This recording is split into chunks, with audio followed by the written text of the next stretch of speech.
Le forum du studio Kalamgou. Le forum du studio Kalamgou. Le forum du studio Kalamgou. Le forum du studio Kalamgou. Le forum du studio Kalamgou. Le forum du studio Kalamgou. Le forum du studio Kalamgou. Le forum du studio Kalamgou. Le forum du studio Kalamgou. Le forum du studio Kalamgou. Chers auditeurs, bonsoir et merci de votre fidélité au programme de Studio Kalangu. Je suis Michel Deji, très ravi de vous retrouver pour la présentation de ce forum radio-télévisé de Studio Kalangu ayant pour thème la contribution des leaders religieux pour des élections apaisées au Niger. Comme vous le constatez, la campagne électorale pour le deuxième tour de l'élection présidentielle du 21 février 2021 au Niger est toujours en cours. Le souhait de toutes les populations nigériennes est que ce scrutin se passe dans la paix et la quiétude sociale. Au cours de ce forum, nous verrons dans un premier temps quelles sont les actions menées par les leaders religieux du Niger pour contribuer à la préservation de la paix et à la bonne organisation des scrutins déjà organisés. Avant de nous intéresser sur comment comptent-ils continuer leurs actions afin que le deuxième tour de l'élection présidentielle du 21 février prochain se passe dans la paix. Pour répondre à ces questions, nous avons invité dans ce studio deux leaders religieux qui travaillent déjà ensemble dans une structure de promotion du dialogue religieux et de la paix. Il s'agit du CEDIR, le comité de dialogue intra- et interreligieux, dont le président national est Cheikh Braham Aboubakar, ici présent. Notre deuxième invité, c'est le révérend pasteur Barajé Gelgou. Bonsoir, chers invités. Bonsoir. Et merci d'avoir répondu présent à cette invitation du studio Kalangu. Merci.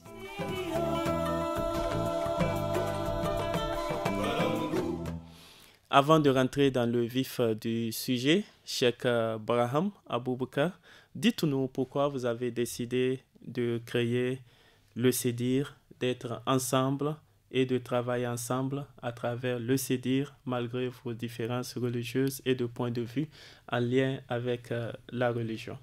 Merci Michel, et merci surtout au studio Kalangu et à ses partenaires diffuseurs.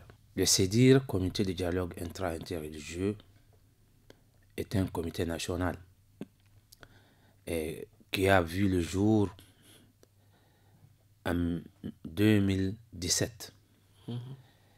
Mais c'est seulement en 2019 que l'arrêté de création a été signé. Le CEDIR, comme son nom l'indique, est une association, un comité réunissant les différentes tendances religieuses, les différentes sensibilités religieuses, les différentes familles religieuses qui existent au Niger pour dialoguer.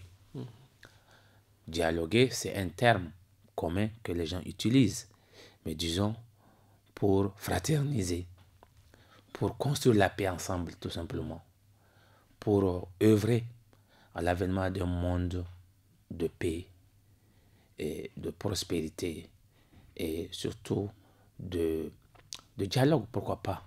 Parce qu'on a constaté aussi que ce dialogue fait défaut très souvent, pas seulement au niveau des religieux, mais aussi parfois dans les familles, mais aussi parfois dans les familles politiques, parfois un peu partout dans les services.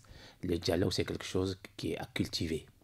Surtout, on a vu avec les événements 2015, qui a vu vraiment la destruction de l'ensemble des églises, la quasi-totalité des églises et édifices religieux chrétiens. On a vu que de deux côtés, les gens sont unanimes à reconnaître que c'était une question, un déficit de dialogue qui avait abouti à tout cela et que c'était vraiment une incompréhension que personne ne comprenait d'ailleurs, dont les personnes ne comprenaient les causes qui avaient abouti à ce drame. Donc, mais le CEDIR est enterré à tout cela. Le CEDIR, la création, bien l'idée d'un comité de dialogue remonte en 2002, où vraiment, à l'époque déjà, on commençait à sentir le problème de Boko Haram au niveau de la région de Difa. Donc, il y a une ONG qu'on appelle Rêve, qui avait à l'aide de qu'on appelle SOS Civisme d'abord, qui est une ONG nigérienne qui a travaillé dans le cadre d'un projet, d'un programme qu'on appelle Rêve. Revaloriser le vivre ensemble en abrégé, c'est ça qui donnait Rêve. Ils ont eu l'idée de créer des comités de dialogue au niveau de Difa, qui était une région qui était vraiment sous tension à l'époque, mais aussi ils ont dit mais les régions voisines aussi doivent être concernées, parce qu'ils ont constaté que dans Difa il n'y a aucune structure qui, du moment que l'insurrection Boko Haram, comme ils disaient eux, avait une connotation religieuse. Donc les ONG qui travaillaient là-bas, surtout Rêve, ils ont constaté qu'il n'y avait pas un cadre de dialogue qui réunit tous les religieux de la région, alors que Boko Haram soutenait que son insurrection avait une connotation religieuse. Donc il était nécessaire qu'il y ait un cadre de dialogue entre les différentes tendances religieuses. Donc c'est là que l'idée était partie.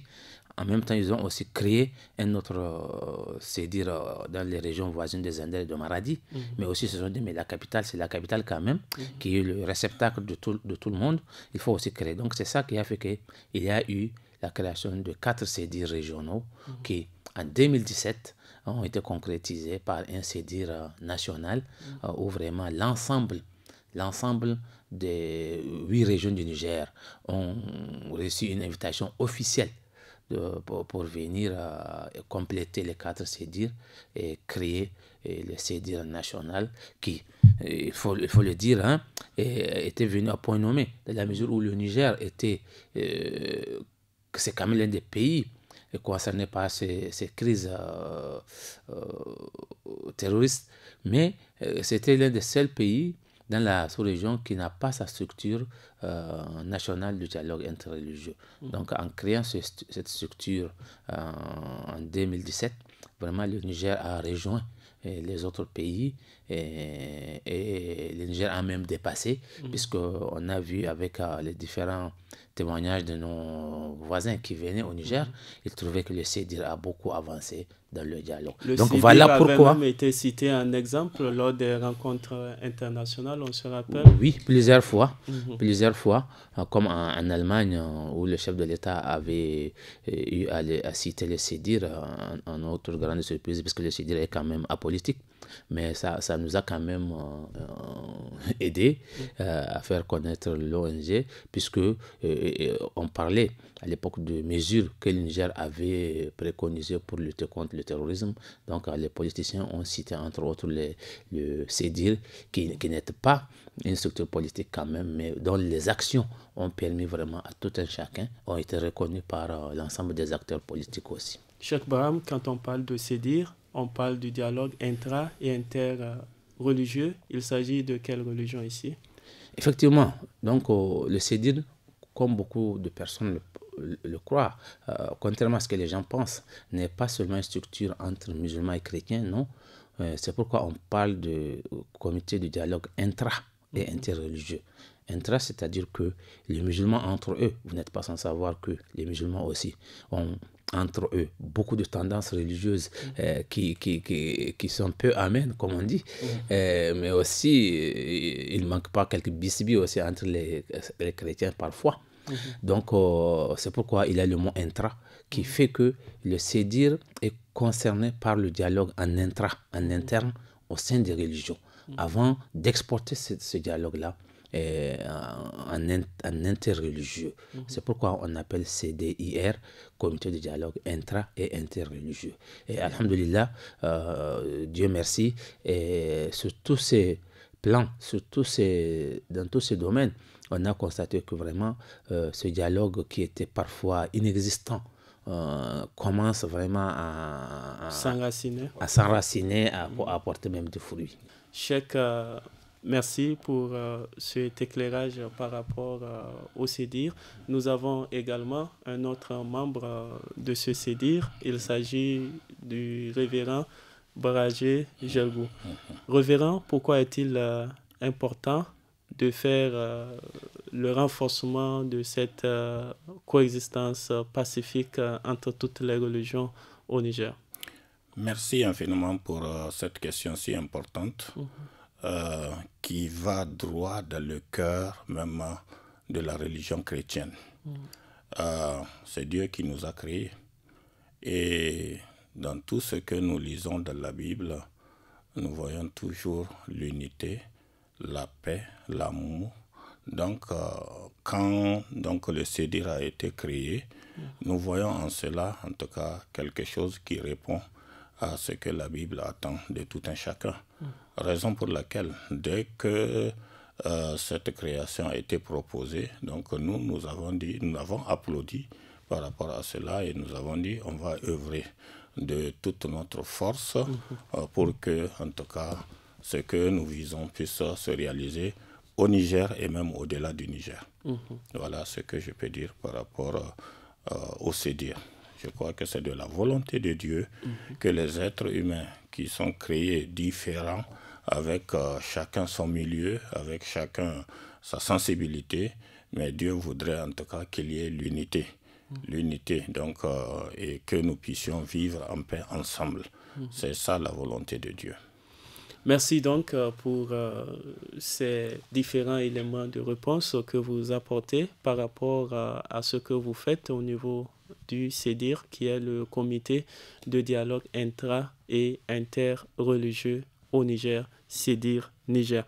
Parlons à présent de vos activités de promotion de la paix dans le cadre des élections locales du 13 décembre 2020 et de l'élection présidentielle premier tour couplée aux législatives du 27 décembre 2020 au Niger.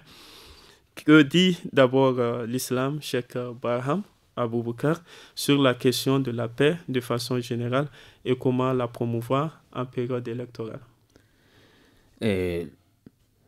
L'islam est très clair concernant la vie en société, puisque lorsque l'islam était apparu en Arabie, il y avait une société qu'on appelle la Jahiliya. C'était une société païenne où les Arabes vivaient une vie qui est presque une vie, j'allais dire, sauvage, dans la mesure où il y avait des sacrifices humains qui n'étaient même pas des sacrifices, puisqu'on enterrait vivants les petites filles qui naissaient. On ne les enterrait pas pour faire des sacrifices. Donc, on les enterrait pourquoi? Tout simplement parce qu'eux, ils pensaient que le fait de donner naissance à une fille allait attirer une malédiction à la famille ou à la société. Ça veut dire qu'il n'y avait pas de dignité. Voilà, en termes de vie même, de valeur même. Même si elle n'est pas classée parmi les animaux, en tout cas, elles ne sont pas classées parmi les hommes. Donc, l'islam était venu dire non, il n'y a pas de différence entre hommes et femmes. Vous êtes tous d'un père et d'une mère commun, que sont Adam et Ève. Et l'islam a dit, il n'y a pas de différence entre les races. Le noir comme le blanc, l'arabe comme l'africain, tous sont égaux devant Dieu. Le plus pieux, le meilleur d'entre vous auprès d'Allah, c'est le plus pieux. Donc, la question de la piété est là. Donc, l'islam a dit, comme ce que la Bible a déjà dit, ne tue pas, ne commets pas d'injustice, ne fornique pas, ne confisque pas les biens des autres, ne fais pas de calomnie, etc. Tout ce qui est mauvais. Pourquoi? Pour tout ce qui est mauvais, l'islam avait décrété de les interdire. N'adore qu'un seul Dieu. La nouvelle société ne peut pas émerger dans un monde marqué par tant d'injustice, tant d'ignorance, tant de paganisme. Donc, à l'époque, les Arabes, il y a des Arabes même qui faisaient le tour autour de la Kaaba presque nus, en criant à tue-tête et dans le sens inverse, etc. Il y avait des pratiques diaboliques. C'était la religion d'Abraham quand même, que les gens, avec le temps, ont fini par détourner pour la plonger dans le paganisme. Donc, quand l'islam est venu, l'islam a assaini tout ça. N'oubliez pas, le voyage mémorable du prophète Mohammed, lorsqu'il a nettoyé la Kaaba. Il y avait quand même plus de 313 divinités dans et autour de la Kaaba, et même sur le toit de la Kaaba. Il y avait plein de divinités païennes que le prophète avait nettoyé, tout ça là. Donc vraiment, l'islam était venu pour nettoyer la société, pour créer un monde de paix, un monde de fraternité, au-delà de la confession religieuse. L'islam nous dit que toi, tu es un prophète. Le Coran dit, tu es un messager de miséricorde. Dieu t'a envoyé, ô toi messager, pour que tu sois une miséricorde pour tous les terriens, pas pour les musulmans, pour tous les terriens. Les terriens, ça veut dire les habitants l'ensemble de la des terre. habitants de la terre. Donc, c'est ça qu'on appelle alamin, c'est-à-dire tous ceux qui vivent sur cette terre. Donc, l'islam, on considère que le prophète est venu pour faire régner la paix pour tout le monde. La paix, c'était fondamental pour que l'islam puisse prospérer. C'est pourquoi le prophète a été obligé, souvent même parfois contre l'avis de ses compagnons qui finissaient par lui donner raison. Il était contraint parfois de signer des contrats qui n'étaient pas parfois toujours à l'avantage des musulmans. Pourquoi? Pour qu'il y ait la paix. Les prophètes considéraient que dans un climat fait de conflits permanents, qui n'ont pas de sens, l'islam ne pouvait pas émerger. Les esprits ont besoin de calme, de paix, pour se concentrer sur Dieu, sur le Créateur et sur ses messages. Une fois, le prophète a même été obligé de creuser un canal autour de la ville de Médine pour pouvoir se protéger. Parce que les tribus se sont réunies pour les assiéger là-bas pendant des jours et des jours. Donc, vraiment, toutes ces guerres étaient des guerres défensives, pas des guerres offensives. Donc, on a vu aussi le messager d'Allah sympathiser et même nouer des amitiés avec les chrétiens de Najran, une ville voisine de Médine, où les chrétiens venaient rendre visite régulièrement aux messagers d'Allah. Les juifs aussi, il a signé des contrats avec eux pour vivre en paix. Donc la paix là, on en a besoin. Que ce soit en période électorale ou pas, à tout moment, c'est quelque chose dont toute l'humanité a besoin. Quelle que serait l'issue de ces élections-là, on aura toujours besoin de la paix. Merci beaucoup pour cet éclairage de Cheikh Braham qui a expliqué que l'islam est apparu avec la promotion de la paix, de la naissance du prophète Mohammed, paix et salut sur lui, vers 571 jusqu'en 632, qui est l'année de son décès, y compris pendant son séjour à Médine, qui date de l'année 622, qui est l'année de l'Hégire. Merci à vous, Cheikh Braham Aboubakar.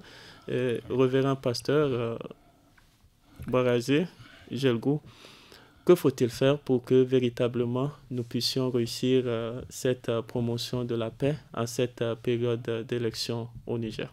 Merci pour cette question qui est tellement importante. Et je peux dire pour le christianisme, la Bible nous dit que Dieu a béni Adam et Ève. Il leur a dit, allez, remplissez la terre. Donc la famille. Donc déjà, dans la famille, nous voyons la volonté de Dieu se concrétiser, c'est-à-dire l'unité. C'est-à-dire que vous comprenez par là que toute l'humanité est constituée d'une même famille, descendant d'Adam et Ève. Jésus, quand il est venu, c'est ainsi, dans ses prédications, il a toujours prôné pour l'unité. Et c'est ainsi qu'il a dit, pardonnez à ceux qui vous font le mal. Donc, bénissez, ne maudissez pas. Donc, tout l'enseignement, en tout cas de Jésus, quand on le voit, c'était pour la paix, c'était pour l'unité, c'était pour le retour à Dieu, c'était pour le bien de tout un chacun. Voilà ce que je peux dire par rapport à cette idée de paix. Elle vient de Dieu, elle est même du cœur de Dieu. Et tous les autres qui sont venus, tous les prophètes qui sont venus, y compris les gens qui prêchent à notre temps actuel, en tout cas, s'ils sont de Dieu, leur prêche va tendre toujours vers revenir à Dieu pour avoir la paix, pour l'unité et aussi pour les bénédictions de Dieu. Voilà ce que je peux dire par rapport à ça. Et quel rôle doivent jouer les leaders religieux en tant que leaders d'opinion dans le cadre de la promotion d'élections pacifiques au Niger, révérend pasteur? Ils ont un grand rôle à jouer, dans ce sens que, d'abord, ils doivent prier. Notre force se trouve dans la prière. Ils doivent prier pour que Dieu convainc les gens que Dieu travaille dans des cœurs, nous savons qu'il y a l'ennemi de Dieu qui est là pour amener des contradictions, pour amener des confusions, pour amener des problèmes. Donc, les serviteurs de Dieu doivent prier pour que Dieu d'abord dévance, n'est-ce pas, les gens dans le cœur des gens. Ça, c'est la première des choses. Deuxièmement, eux-mêmes, en tant que leaders religieux, ils doivent donner un bon exemple. Tu ne peux pas me dire que tu vas me donner une chemise alors que tu as une chemise déchirée. Alors, eux-mêmes, ils ont une responsabilité. Ils vont répondre devant Dieu avant même de répondre devant les hommes. Donc, les leaders religieux, nous savons que, surtout quand il s'agit de la religion, ça touche l'être humain lui-même. Ça dépasse les lois, si vous voulez, parce qu'on dit ne touche pas à la religion si tu veux la paix. Donc, nous savons, s'il y a des gens... C'est vrai que les citoyens sont beaucoup plus sensibles voilà, à la question religieuse. Donc, ils craignent Dieu. Que même lorsqu'on leur parle de la loi. Voilà, ça a eu lieu même au temps de Jésus. Donc, juste après sa mort, on a empêché ses disciples de prêcher et de parler au nom de Jésus. Et ils ont répondu aux autorités qui étaient là. Vous-même, réfléchissez et voyez s'il serait bon pour vous qu'on obéisse à vous au lieu d'obéir à Dieu. Donc, ils ont dit, nous ne pouvons pas nous taire. Nous ne pouvons pas ne pas parler de ce que nous avons vu, nous avons entendu, nous avons vécu. Pour nous, mieux vaut obéir à Dieu plutôt qu'aux hommes. Parce que la volonté de Dieu, ce n'était pas vraiment pour le mal, ce n'était pas pour, en tout cas, amener la division. La volonté de Dieu, c'est pour créer un avenir meilleur. C'est pour, en tout cas, le bien de l'être humain. Voilà pourquoi, donc, les religieux ont un rôle très, très important à jouer dans ce moment pour attirer l'attention des gens, pour pousser les gens à regarder plutôt à Dieu que de regarder aux autres choses secondaires. Parce que nous allons rendre compte de nos paroles, de nos actions, même de nos pensées. Nous allons rendre compte de cela devant Dieu. Nous sommes, comme on le dit, des étrangers, voyageurs sur la terre. Mais un jour, nous allons retourner à Dieu. Et en ce moment, Dieu va demander à tout un chacun, n'est-ce pas, le compte de comment il a géré sa vie, de comment il a géré ses paroles, de comment il a géré ses pensées. Donc c'est pourquoi le rôle des religieux est important. Et les religieux doivent s'y mettre. Prier, parler, conseiller et aussi exhorter les gens à choisir la voie de la vérité, la voie de la paix, tout ce qui peut apporter en tout cas la paix. Merci, on vous a bien compris. Les leaders religieux ont une lourde responsabilité, celle de faire la promotion de la paix. Et ils doivent prier, vous avez dit, mais également se mettre en action afin d'appeler tout le monde à cette paix. Vous convenez, Cheikh Braham Aboubakar? Oui, bien sûr. Je suis tout à fait d'accord avec Révérend Barajé. Du point de vue de l'islam, on est convaincu que le pouvoir est donné par Dieu. C'est lui, Allah, qui donne le pouvoir à qui il veut. Donc les religieux convaincus de cela, ils doivent éviter de prendre parti. Quand même, c'est des citoyens, ils sont concernés par ce qui se passe. Souvent, ils sont obligés de sortir pour pour parler, pour calmer, pour orienter les gens. Mais les religieux ont, pour bien jouer leur rôle, ont l'obligation morale de rester neutres tant qu'ils peuvent le faire, dans la mesure où le pouvoir, dans la mesure où ils peuvent tomber dans l'erreur en voulant peser d'un côté ou de l'autre, alors qu'ils savent que c'est Dieu qui donne. Donc tout ce que les religieux peuvent faire, c'est ce que Barajé a dit, c'est de prier, c'est de s'en remettre à Dieu, mais tout en vraiment veillant à ce que la société ne tombe pas dans des erreurs, dans des errements vraiment aux conséquences incalculables. Lorsque le mal est en train de se faire, est-ce que vous êtes vraiment convaincu que les gens développent certains comportements? Le messager d'Allah nous a dit quoi faire. Il nous a dit lorsque vous voyez le mal en train de s'installer, faites tout si vous en avez la possibilité. Là, le messager nous invite à la réflexion, vraiment à travailler toujours avec mesure, à travailler toujours avec réflexion. Donc, d'agir, si c'est possible, pour instaurer la paix.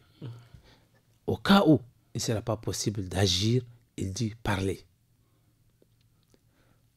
C'est-à-dire parler. Si vous ne pouvez pas, par l'action concrète, travailler avec la langue, c'est-à-dire parler, faites des prêches, faites des annonces, faites des communications appelant les gens à la paix. Et si vous ne pouvez pas, Dieu, le messager d'Allah a dit en troisième position, si même parler là, te paraît difficile, il dit prier. Donc, prier. Donc, vraiment, l'islam n'interdit pas complètement aux gens d'agir, mais il les dit de faire avec calcul, de le faire vraiment avec dans la réflexion, mais aussi au cas où tout cela ne sera pas possible, d'utiliser la langue, de parler, de prêcher, de sensibiliser, etc. Donc moi je pense que dans ces trois domaines, les religieux ont un rôle étendu, ont un rôle à faire, puisque ce sont des citoyens, ce qui se passe les concerne. N'oubliez pas que le monde le plus mobilisateur, c'est le monde de la religion. Bien sûr. Il mobilise plus que la politique, parce que tous ceux qui font la politique sont quelque part liés à une religion, et tous ceux qui ne font pas la politique aussi sont quelque part liés à une religion. Donc vraiment, le monde qui mobilise le mieux quotidiennement, c'est le monde de la religion. Donc ce qui se passe vraiment concerne aussi le devenir de la société, le devenir de tous ces citoyens, de tout ce monde qui croit aux religions, concerne aussi les religieux, dans la mesure où les religieux, ce sont des bergers. Ce sont eux les bergers de la société. C'est eux qui orientent la société. C'est eux qui orientent la société. Et ils ont la lourde mission de faire en sorte que vraiment la société arrive à bon port. Le messager d'Allah dit, vous êtes tous des bergers. Vous êtes tous des bergers et vous serez questionnés le jour J sur votre mission là, qui consiste vraiment à guider les gens, qui consiste vraiment, si c'est dans une famille et que vous avez la responsabilité d'une seule personne, vous serez questionné, comme l'avait dit Baragé, vous serez questionné sur votre responsabilité, sur votre mission envers cette personne-là. Si c'est un service, si c'est une école, si c'est une mosquée, une église, si c'est un pouvoir, quel qu'il soit, traditionnel, moderne, en tout cas, lorsque vous êtes confié une responsabilité, Dieu va vous questionner sur cette responsabilité. Appelez forte raison. Si c'est des élections, vous qui avez la responsabilité de mener ces élections, Dieu vous regarde, la société vous regarde.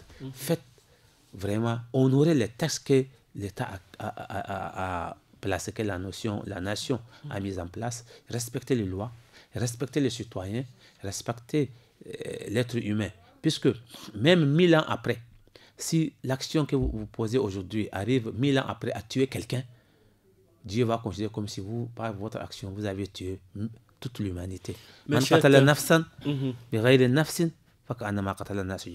Quiconque tue une seule personne, c'est comme si cette personne a tué toute l'humanité. Si vous le faites aujourd'hui et que 1000 ans après, cette action finit par tuer quelqu'un, sache que vraiment tu auras sur ton ardoise la mort de toute l'humanité. Ça veut dire qu'il faut être à l'abri des carnages, il faut éviter d'agir pour inciter les gens à de tels comportements. Mais qu'avez-vous fait concrètement, Cheikh, pour qu'il y ait des élections apaisées, notamment en ce qui concerne les scrutins déjà organisés? Ce que nous faisons, c'est que chacun dans son église et dans sa mosquée prêche déjà. On continue à prêcher. Mais aussi au niveau du Sédir, on a fait un certain nombre d'actions de sensibilisation, mais aussi il y en a d'autres qui sont en cours, comme par exemple une journée de réflexion qu'on est en train de préparer au niveau national, qui va avoir lieu, Inch'Allah, avant les élections, où vraiment les leaders religieux de 8 régions seront à Niamey, musulmans, chrétiens, et toutes les tendances pour vraiment réfléchir sur la paix, et puis faire sortir de communiqués utiles, importants pour toute la nation. Révérend Baragé, oui. Quel bilan faites-vous des élections qui se sont déjà déroulées dans notre pays? J'ai voulu amener un petit ajout par rapport à ce qui a été dit. Secondes. D'accord. Jésus nous a dit de vivre en paix avec tout le monde, autant que cela dépend de nous. Donc c'est un ordre qu'on nous a donné en tant que chrétiens. Ensuite, nous avons parlé. Qu'est-ce qu'on a fait? Vous avez posé la question. Qu'est-ce qu'on a fait? On a parlé, on a prêché. Et vous savez, le monde a été créé à partir de la parole. Dieu a parlé et la chose a existé. Et nous savons, en tout cas, quand Jésus était sur la terre, quand il dit quelque chose, la chose se réalise. Même au niveau des miracles, c'est à partir de la parole qu'il prononce. Donc, nous croyons à la puissance de la parole. Quand on prêche, quand surtout ces paroles-là sortent de la bouche des gens qui craignent Dieu. C'est pourquoi, donc, pour nous, en tant que chrétiens, quand nous prions, Dieu écoute. 2, quand on parle, nous croyons que la parole va faire son effet. Bon, maintenant, par rapport à qu'est-ce que nous avons fait par rapport aux élections passées, n'est-ce pas?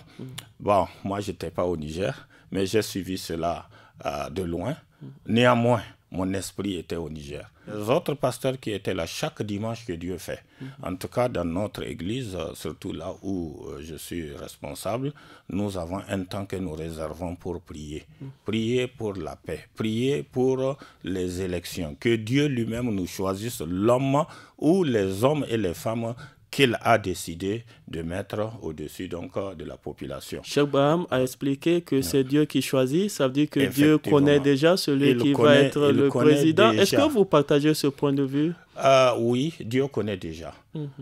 Quoique il y a une parole qui disait, des fois Dieu choisit aux gens l'homme et les femmes par rapport à leur caractère. Des fois, c'est pour les corriger. Des fois aussi, c'est pour... Mais nous supplions Dieu qu'il nous choisisse des gens, des hommes et des femmes qui vont prôner pour la paix, conduire le peuple dans la voie de la paix, surtout dans la voie de la crainte de Dieu. Parce que nous savons que le commencement de la sagesse, le commencement des bénédictions se trouve dans la voie de Dieu. Donc, heureux le peuple qui a un dirigeant qui craint Dieu et qui, en tout cas, agit selon la crainte de Dieu. Merci donc à vous, révérend pasteur Barajé Jelgou. Nous entamons à présent la deuxième partie de ce forum pour parler des préparatifs de cette élection présidentielle du 21 février 2021. Quels sont les messages que vous continuez à véhiculer en cette période de campagne dans le cadre de cet important scrutin? Cheikh Braham Aboubakar, président du CEDIR. Effectivement, le message le plus important que nous, en tant que religieux, nous avons adressé à la nation tout entière, que vous soyez simple électeur ou que vous soyez candidat ou organisateur d'élections, vraiment, ce message vous concerne au plus haut degré. C'est la crainte de Dieu. Comment il y a le dire, pasteur Craignez Dieu. Barajé. Nous ne sommes ici sur terre que pour un passage, un temps très court, qui dans le temps cosmique, toute la vie de la terre même ne représente rien du tout. À plus forte raison, la vie des créatures que nous sommes.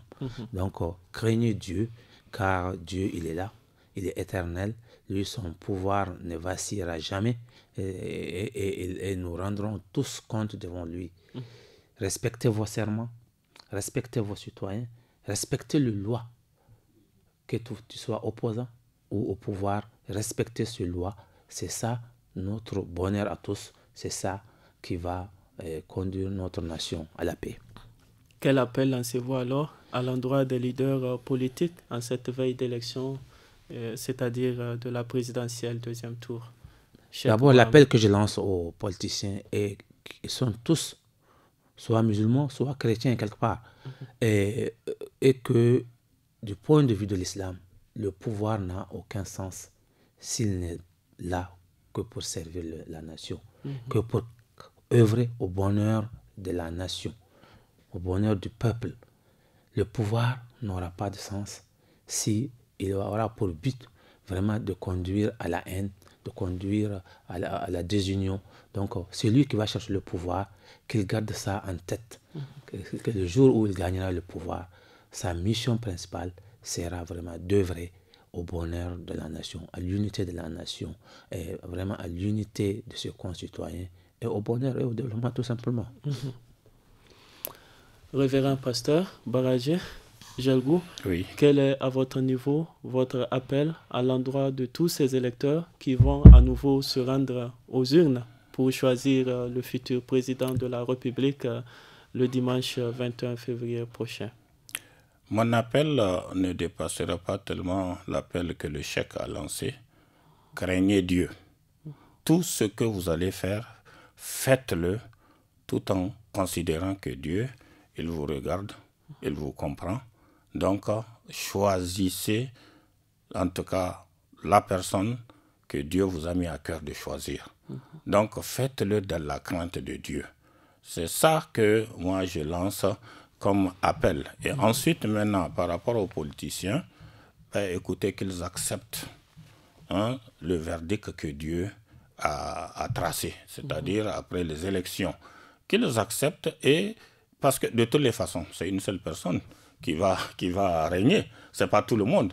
Donc qu'ils acceptent cela et surtout qu'ils prient pour celui qui sera choisi, afin que Dieu soit avec lui, afin que Dieu soit son conseiller, afin que Dieu soit sa boussole dans tout ce qu'il fera, n'est-ce pas, pour le bien du peuple nigérien, pour le bien de tout un chacun. Voilà ce que je peux dire. Votre message à l'endroit de ceux qui sont chargés de l'organisation de ces élections également? Qu'ils craignent Dieu. Qu'ils craignent Dieu. Tout ce qu'ils vont faire, qu'ils sachent que Dieu les regarde et qu'ils vont rendre compte. Bon, peut-être ils vont penser que c'est seulement ici-bas. Non, ils ne vont pas rendre compte à l'homme seulement, qu'ils vont rendre compte à Dieu. Et si c'est fait de la crainte de Dieu, alors en ce moment, ils sont quittes. Et Dieu va les bénir par rapport à ce qu'ils vont faire. Voilà ce que j'ai à dire. Cheikh Braham, avez-vous un mot à dire par rapport Oui, par rapport aux électeurs. Moi, Barajé a parlé de l'électeur. L'électeur, lorsqu'il se trouve dans l'isoloir, il est là face à lui-même, il est là avec Dieu. Il n'est là qu'avec Dieu, qu'il le sache. C'est cela le secret du vote. Voilà. Donc, c'est très important d'être au moment décisif, d'être avec Dieu. Ce n'est pas le moment où tu veux. Qu'est-ce qu'il faut faire à ce moment-là? Dis à Dieu, Dieu, j'ai choisi un tel, mais moi je suis qu'un être humain, je peux me tromper. Mais celui-là que j'ai choisi, faites en sorte qu'il soit le bon pour ce pays, pour ta nation, pour qu'il soit quelqu'un de juste. Empêche-les à commettre un péché. Faites en sorte qu'il soit quelqu'un de bien pour le peuple.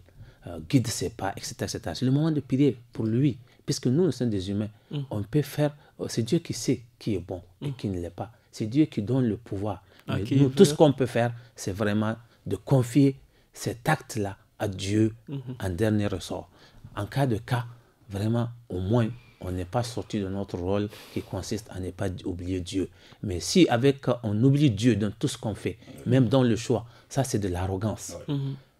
Que Dieu finira par punir d'une manière ou d'une autre. Donc, il faut que vraiment les électeurs aient à l'esprit que dans l'isoloir, ils ne seront pas face à un bulletin seulement, mais ils seront face à Dieu et face à leur conscience.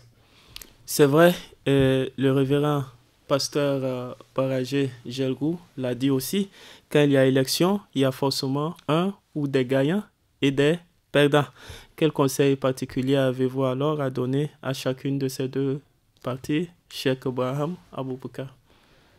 D'abord, il y aura un perdant et un gagnant. Je crois que c'est ça même le but recherché. Mais en réalité, il n'y a pas de perdant dans le sens commun du terme. Car celui qui est entre guillemets perdant aussi sera là pour jouer un rôle positif, pour équilibrer les décisions ou bien les erreurs que celui qui aura le pouvoir aura à commettre. Il sera donc dans l'œuvre de construction nationale. Là aussi, il doit vraiment le faire avec la crainte de Dieu. Il doit le faire vraiment en toute conscience pour qu'il n'aura pas à répondre devant Dieu de complot, de autre chose qu'il a fait, au lieu de guider, et peut-être qu'il ne l'a pas fait. Donc, quant à celui qui aura le pouvoir, lui, sa mission sera encore plus lourde. Il aura vraiment la mission de gérer une nation. C'est une partie des attributs de Dieu qu'on lui donne. Donc, quand Dieu ampute une partie, parce que le pouvoir, c'est quand même le domaine sacré de Dieu. Quand il ampute une partie pour te donner, vraiment, dis-toi que tu es dans l'œil de Dieu. Chaque acte que tu poses, Omar ibn Khattab, il était le commandeur des croyants. il était l'équivalent du chef de l'État, des chefs d'État. Mais quand il dormait la nuit, il se réveillait en sursaut tout en sueur. On lui dit, mais, Amir al-Mouminin, Seigneur, commandeur des croyants, qu'est-ce qui ne va pas?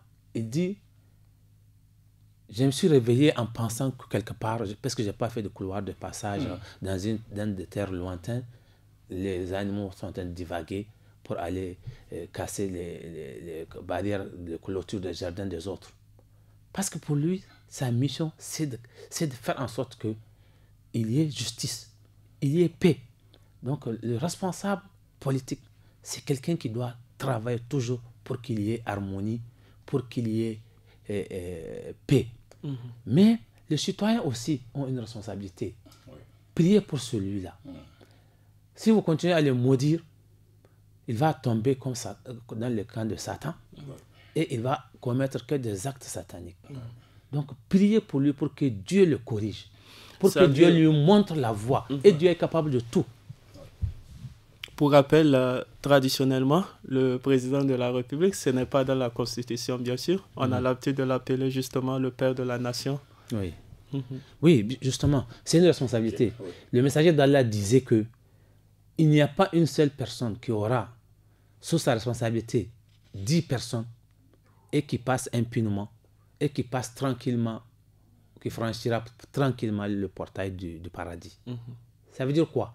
10 personnes. Avec 10 personnes, le messager d'Allah nous a déjà prévenu que celui qui a eu à diriger 10 personnes ne va pas partir comme ça. Il va faire face à des questions. Il doit répondre s'il a vraiment honoré sa mission. Est-ce que tous ces gens-là étaient d'accord avec lui? Donc, prions pour nos dirigeants, quels qu'ils soient, pour que Dieu les arrange. C'est lui Dieu seul qui peut le corriger. Merci beaucoup. Révérend pasteur Baragé, Jalgou, un mot par rapport, c'est vrai, à entendre Cheikh Braham parler. On comprend bien que le grand vainqueur ici, c'est le Niger naturellement. Exactement. Quel que soit le président qui sera élu, il souhaite à ce que les citoyens prient pour leur président afin qu'il puisse remplir sa mission de façon honorable. Un mot par rapport à ça, à l'endroit des deux camps? Effectivement, surtout à celui qui sera vainqueur. Il n'a qu'à prendre l'attitude de Joseph dans la Bible. Ses frères l'ont vendu. Il est parti, il a fait l'esclavage et Dieu l'a placé, il est devenu le gouverneur. Ça veut dire promouvoir le pardon. Voilà. Et finalement, quand ses frères l'ont retrouvé, il était en pouvoir de pouvoir les détruire, de les mettre en prison, de les tuer. On vous a bien compris. Mais il leur a dit, finalement, il leur a dit, écoutez, ce n'est pas vous qui avez... Moi, je considère la situation que c'est Dieu qui a préparé toutes ces choses-là pour que je vienne en aide à chacun de vous, pour que vous viviez, pour qu'il y ait en tout cas la vie. Dieu a vu de loin ce qui va se passer. Donc tout ce que vous avez fait, ça, moi je ne considère pas ça comme... Je ne vous considère pas comme mes ennemis. Donc je crois que celui qui est au pouvoir ne doit pas considérer tout ce qui a été dit, n'est-ce pas, pour chercher la vengeance. Non, il est le père, comme on le dit, alors qu'il fasse l'œuvre d'un père envers... n'est-ce pas, ses enfants. Il faut la réconciliation donc de tous les citoyens, le de pardon, tous les fils et filles du pays. Voilà, et aussi qu'ils craignent Dieu. C'est cela votre avis. Merci. Merci à tous les deux, fidèles auditeurs. Nous sommes au terme de ce forum du studio Kalangu qui a eu pour thème contribution des leaders religieux pour des élections apaisées au Niger.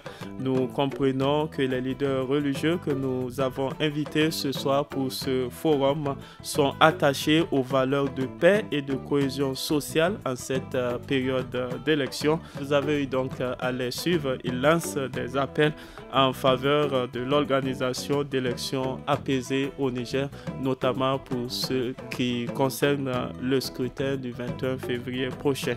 Merci pour vos messages de paix, chers invités. Nous étions en compagnie du Cheikh Braham Aboubakar, président du comité de dialogue intra- et interreligieux, c'est dire, et du révérend pasteur Barajé Gelgou. Nous disons merci à tous les deux d'avoir accepté de faire le déplacement pour venir répondre à nos questions.